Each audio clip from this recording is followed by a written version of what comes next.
What if everyone's eyes were actually blue? Yes, you heard it right. What if those deep brown eyes you see in the mirror every day are just an illusion and underneath them all, everyone has blue eyes? Sounds crazy, right? But there's more science to this than you might think. Today, we're entering a world of optical illusions, genetics, and light physics to explore this intriguing question. What if all humans have blue eyes underneath? This might sound like a topic for science fiction, but we can assure you, it's grounded in real, fascinating science. And stick with us because the answer might surprise you. First, let's delve into the science of eye color. Our eye color is determined by the amount and type of pigments in our eye's iris, the texture of the iris, and how the iris scatters light. The color of our eyes isn't determined by a single gene, as once thought, but is a complex interplay of multiple genes. The primary pigment that determines eye color is melanin. But it's not just the amount of melanin you have, but where it's located that matters. Melanin absorbs light, so the more melanin, the darker the eye color. But here's where it gets interesting. If you have little to no melanin on the front layer of your iris, no matter how much is on the back layer, your eyes will appear blue. Now, are all eyes blue underneath? According to some ophthalmologists, the answer is, shockingly, yes. Here's why.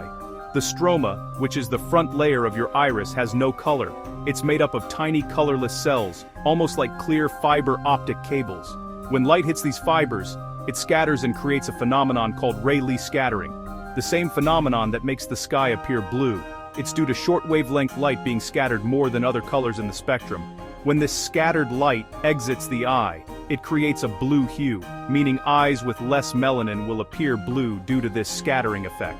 So everyone's eyes are technically blue underneath, but whether that blue is visible or not is determined by the amount of melanin you have. Now, diving into the what-if scenario. What if we could remove the melanin layer? Some controversial and risky procedures attempt to do just that.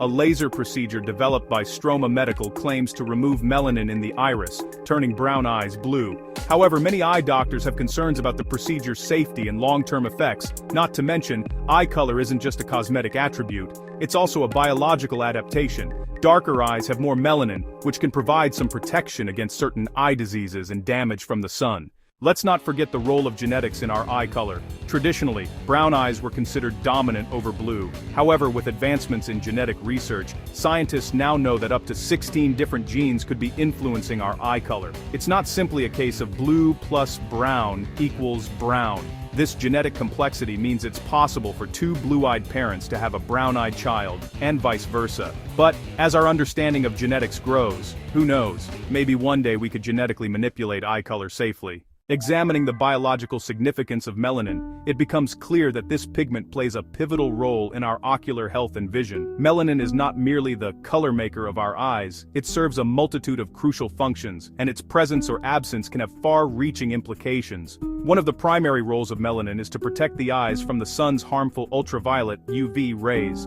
Just as melanin in our skin absorbs UV radiation to protect against sunburn, melanin in the eyes absorbs light and dissipates more than 99% of absorbed UV radiation as heat. This helps to prevent potential damage to the eyes, including the development of cataracts.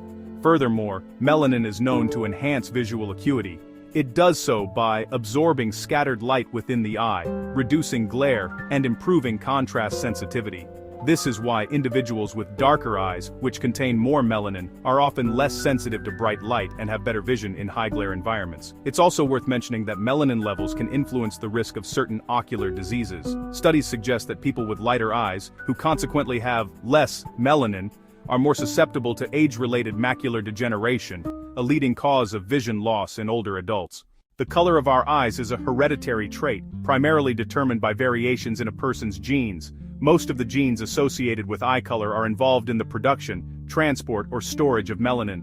For many years, scientists believed that eye color was a simple Mendelian trait, meaning it was determined by a single pair of genes, one from each parent. However, more recent research has shown that the genetics of eye color is far more complex. Multiple genes, including OCA2 and HERK2, have been found to influence eye color. These genes don't directly dictate the color of one's eyes. Instead, they influence how much and where melanin is produced. For example, a large amount of melanin in the outermost layer of the iris results in brown eyes, while blue eyes result from a lack of melanin in the front layer of the iris. Eye color is a unique attribute that can serve as a key identifier in many situations. Since eye colors are relatively uncommon, they can be used in forensic science, paternity testing, and personal identification. For instance, in forensic investigations, genetic information about eye color can help create a suspect's physical profile.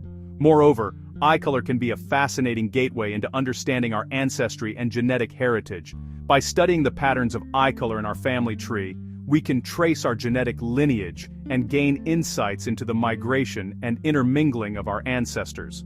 In conclusion, while the idea that everyone has blue eyes underneath might be intriguing, it's important to remember that our eye color, whether blue, brown, or anywhere in between, is a complex interplay of genetics and biology that serves more than just an aesthetic purpose. In order to expand our understanding on the complexity of eye color, it is essential to examine the role that genetics play in this process. Eye color is not determined by a single gene, but rather by multiple genes working in tandem. The two primary genes involved in eye color are OCA2 and HERC2, both of which are located on chromosome 15.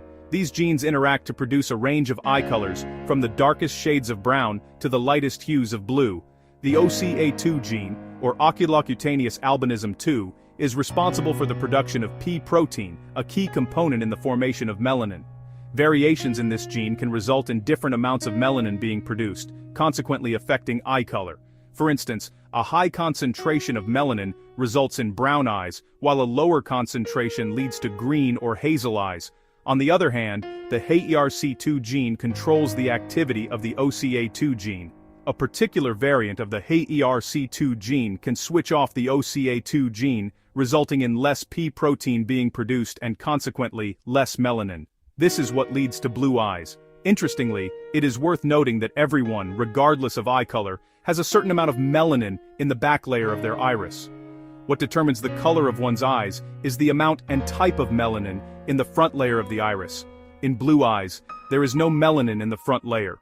The blue color is actually a result of a phenomenon called Rayleigh scattering, where shorter wavelengths of light are scattered more than longer ones, giving rise to a blue hue. Societal fascination with eye color has given rise to numerous myths and misconceptions over the years. One such myth is the belief that eye color can change with mood, age, or exposure to sunlight. While it is true that eyes may appear to change color in different lighting conditions, or as a result of dilation of the pupil, the actual pigmentation of the iris remains constant. Another common myth is that parents with blue eyes can't have a child with brown eyes. This misconception arises from a simplified understanding of genetics. As we have already established, eye color is determined by several genes, not just one. Therefore, it is entirely possible for two blue-eyed parents to have a brown-eyed child if they both carry a brown eye gene. Lastly, there is a belief that blue-eyed individuals are more prone to certain eye diseases. While it is true that people with lighter eyes are more susceptible to damage from UV radiation due to lesser melanin, there is no established correlation between eye color and the development of specific eye diseases. Hence, irrespective of your eye color, it is crucial to protect your eyes from excessive sunlight and get regular eye checkups to maintain optimal ocular health. In conclusion, eye color is a fascinating subject that intertwines genetics, biology, and even societal perceptions. It is a testament to the complexity and wonder of the human body, a subject that continues to captivate scientists and laymen alike. So, returning to our original question, what if everyone's eyes were actually blue? The science suggests that, at a level, this is somewhat true, but it's not a simple yes or no answer. It depends on light, pigmentation, and the fascinating phenomenon of Rayleigh scattering. But wouldn't it be a sight to see a world where everyone's eyes are blue? It's amazing how much science, genetics, and physics go into something as simple as the color of our eyes. As we've seen, even the smallest details of our bodies are intricate and complex, making each of us unique. So the next time you look into someone's eyes, remember the science that's at play. And remember, we all may be hiding a little bit of blue in our gaze. If you enjoyed this deep dive into eye color, remember to subscribe to FlakLab for more mind-boggling scientific explorations. You never know what you might learn next.